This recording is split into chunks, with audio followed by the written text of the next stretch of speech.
Exam level में आपका स्वागत है। यह चर्चा UP police, RRB, NTPC, CGL, MTS जैसी परीक्षाओं के लिए बहुत महत्वपूर्ण है।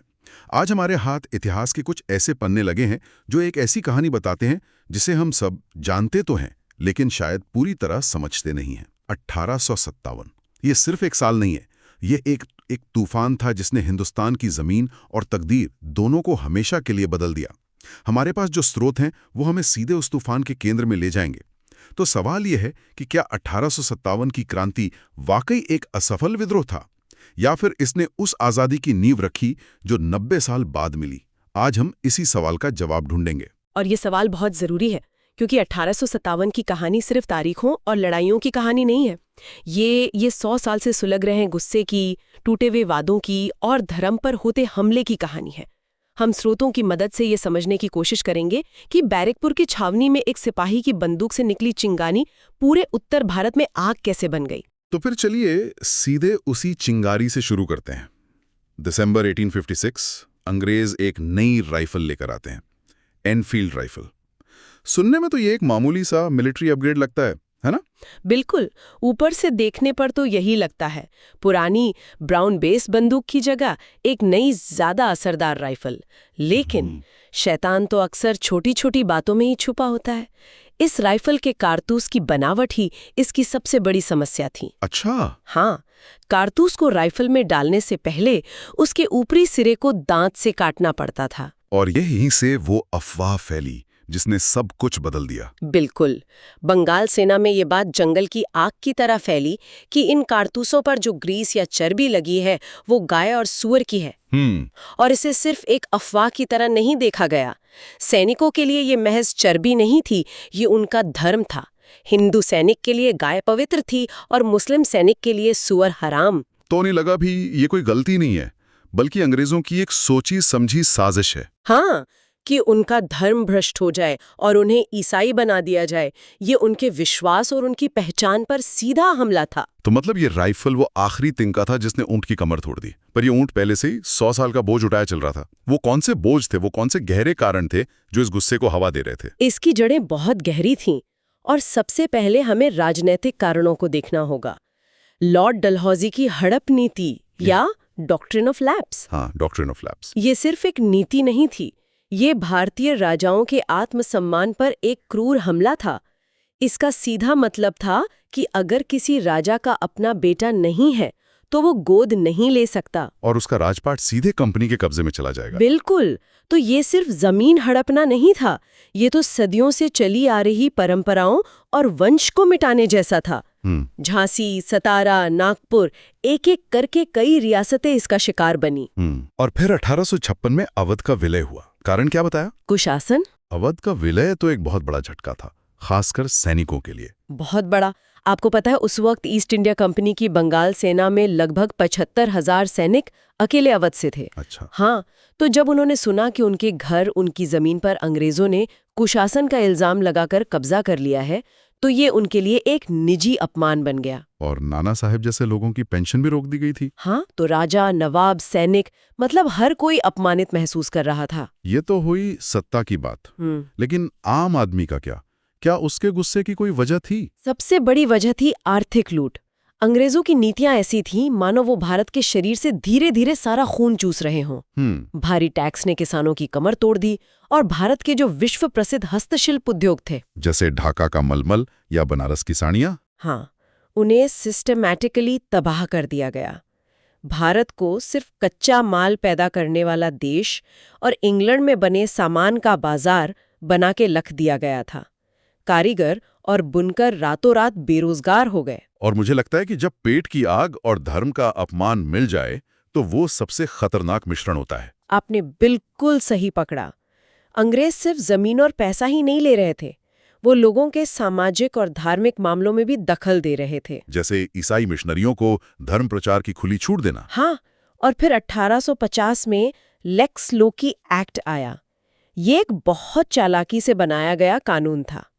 इसका मतलब था कि अगर कोई हिंदू या मुसलमान ईसाई बन जाता है तो भी उसे अपने परिवार की संपत्ति में हिस्सा मिलेगा। अच्छा, तो इसे धर्म बदलने के लिए एक सरकारी लालच के तौर पर देखा गया। बिल्कुल। सती प्रथा का अंत जैसे सुधार भले ही नेक इरादे से किए गए हों, लेकिन आम लोगों ने उसे भी अपनी परंपराओं पर विदेशी हमले के तौर पर ही देखा। तो माहौल पूरी तरह से बारूद के ढेर जैसा बन चुका था। बस एक चिंगारी की देर थी, और वो चिंगारी बने मंगल पांडे।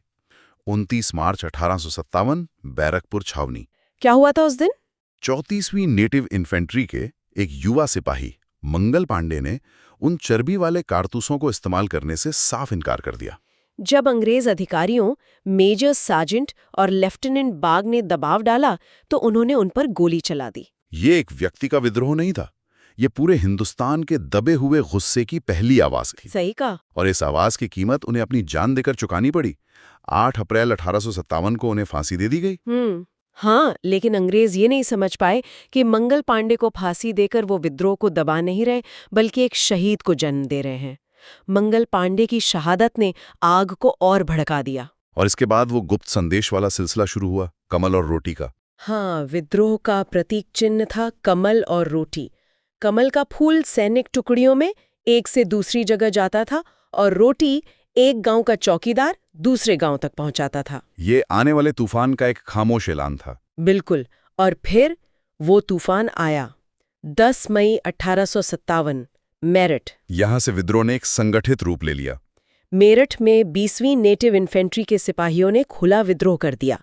उन्होंने अपने अंग्रेज अधिकारियों को मार डाला, जेल तोड़कर अपने साथियों को आजाद कराया और दिल्ली चलो के नारे के साथ दिल्ली की तरफ कूच कर दिया। ये एक बहुत सोचा समझा कदम था। दिल्ली ही क्यों?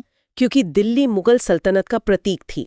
11-12 मई तक विद्रोही दिल्ली पहुंच गए और उन्होंने 82 साल के बूढ़े मुगल बादशाह बहादुर शाह जफर को शहंशाह ए हिंदुस्तान घोषित कर दिया। हालांकि जफर के पास असली ताकत तो थी नहीं। वो सिर्फ एक प्रतीकात्मक नेता थे, एक झंडे की तरह थे जिसके नीचे सारे विद्रोही एकजुट हो सकते थे। दिल्ली में असली सैन्य कमान तो बरेली से आए जनरल बख्त खान के हाथों में थी, जो एक बहुत काबिल सेनापति थे। तो दिल्ली पर कब्जे के बाद ये आग पूरे उत्तर भारत में फैल गई। लेकिन आग को फैलाने के लिए हवा की जरूरत होती है। इस क्रांति की हवा कौन थे? मतलब वो कौन से चेहरे थे जो इस लड़ाई का नेतृत्व कर रहे थे? कई महान चेहरे थे। सबसे पहला नाम जो जहन में आता है वो है झांसी की रानी लक्ष्मीबाई का। हाँ, डलहौजी की हड़प नीति। उनके दत्तक पुत्र दामोदर राव को उत्तराधिकारी मानने से इनकार कर दिया गया था, और लक्ष्मीबाई ने अपनी झांसी देने से साफ मना कर दिया। उन्होंने जनरल ह्यूरोस की विशाल सेना का जिस बहादुरी से सामना किया वो तो इतिहास में अमर है। जून 1858 में ग्वालियर में लड़ते लड़ते वो वीरगति को प्राप्त हुई। उनकी बहादुरी से उनका दुश्मन ह्यूरोस भी इतना प्रभावित हुआ कि उसने लिखा, यहाँ वो औरत सोई हुई है जो विद्रोहियों में एकमात्र मर्द थी। सोचिए, ये शब्द दुश्मन के मुंह से निकले थे। वाकई। और कानपुर में भी विद्रोह की ज्वाला बहुत तेज थी। वहां नाना साहब और तात्या टोपे थे। हाँ, कानपुर में नेतृत्व कर रहे थे नाना साहब, जिनका असली नाम धुंडू पंथ था, और उनके सबसे भरोसेमंद सेनापति तात्या टोपे। वहीं लखनऊ में बेगम हजरत महल अपने छोटे बेटे बिरजिस कादिर को नवाब बनाने के लिए लड़ी। जब लखनऊ पर अंग्रेजों का दोबारा कब्जा हो गया तो उन्होंने हार नहीं मानी और नेपाल में शरण ले ली। लेकिन एक कहानी तो ऐसी है जो आज भी अविश्वसनीय लगती है। बिहार के एक 80 साल के जमींदार की कहानी। आप वीर कुंवर सिंह की बात कर रहे हैं? हाँ, जगदीशपुर के 80 वर्षीय शेर। वाह। इस उम्र में जब लोग आराम करते हैं, उन्होंने अंग्रेजों के खिलाफ तलवार उठा ली। उन्होंने गोरिल्ला युद्ध की रणनीति से विलियम टेलर और विंसेंट आयर जैसे अंग्रेज कमांडरों को कई बार धूल चटाई। उनके बारे में वो किस्सा भी मशहूर है कि उन्होंने अपनी बांह काटकर गंगा को समर्पित कर दी थी। हाँ, जब उनकी एक बांह में गोली लगी तो उन्हें डर हुआ कि जहर पूरे शरीर में फैल जाएगा। उन्होंने अपनी ही तलवार से अपनी वो बांह काटकर गंगा नदी को समर्पित कर दी। 80 साल की उम्र में। ये तो कल्पना से भी परे हैं। इससे पता चलता है कि आज़ादी का जज्बा किस हद तक था। और ये लिस्ट बहुत लंबी है। फैजाबाद में मौलवी अहमदुल्ला थे, जिन्हें अंग्रेज अपना सबसे कट्टर दुश्मन मानते थे। उन पर 50,000 रुपए का इनाम भी रखा था अंग्रेजों ने। हाँ, जो उस जमाने में एक बहुत बड़ी रकम थी। वो सिर्फ एक धार्मिक नेता नहीं थे, बल्कि एक बेहतरीन रणनीतिकार थे। इलाहाबाद में लियाकत अली थे, बरेली में खान बहादुर खान, और ये आग राजस्थान तक भी पहुंची, जहां नसीराबाद छावनी से विद्रोह शुरू हुआ। इतनी बहादुरी, इतना व्यापक गुस्सा, इतने सारे नेता, इसके बावजूद हम जानते हैं कि ये विद्रोह सफल नहीं हो पाया। अंग्रेज इसे कुचलने में कामयाब रहे। ऐसा क्यों हुआ? इतनी बड़ी क्रांति नाकाम क्यों हो गई? ये एक बहुत जरूरी सवाल है और इसका जवाब एक शब्द में है, बिखराव। बिखराव। हाँ, असल में ये एक विद्रोह था ही नहीं, ये कई विद्रोहों का एक जमावड़ा था। झांसी की रानी अपने राज्य के लिए लड़ रही थीं, नाला साहेब अपनी पेंशन के लिए और अवध के किसान अपनी जमीन के लिए। दुश्मन एक था, अंग्रेज, लेकिन सबका मकसद एक नहीं था। बिल्कुल, कोई एक केंद्रीय संगठन या एक सर्वमान्य नेता नहीं था जो इन सभी अलग अलग विद्रोहों को एक साथ जोड़कर एक राष्ट्रीय रणनीति बना पाता। और ये बात भी हैरान करती है कि बहुत से भारतीय उस वक्त अंग्रेजों के साथ खड़े थे। हाँ, ये एक कड़वी सच्चाई है। ग्वालियर के सिंधिया, इंदौर के होलकर, हैदराबाद के निजाम जैसे कई बड़े शासकों ने विद्रोहियों का साथ देने की बजाय अंग्रेजों की मदद की। कहा जाता है कि अगर सिंधिया ने भी विद्रोह कर दिया होता तो शायद इतिहास कुछ और होता। सही बात है। इसके अलावा जो भारत का नया पढ़ा लिखा शिक्षित वर्ग था, वो भी इस विद्रोह से दूर रहा।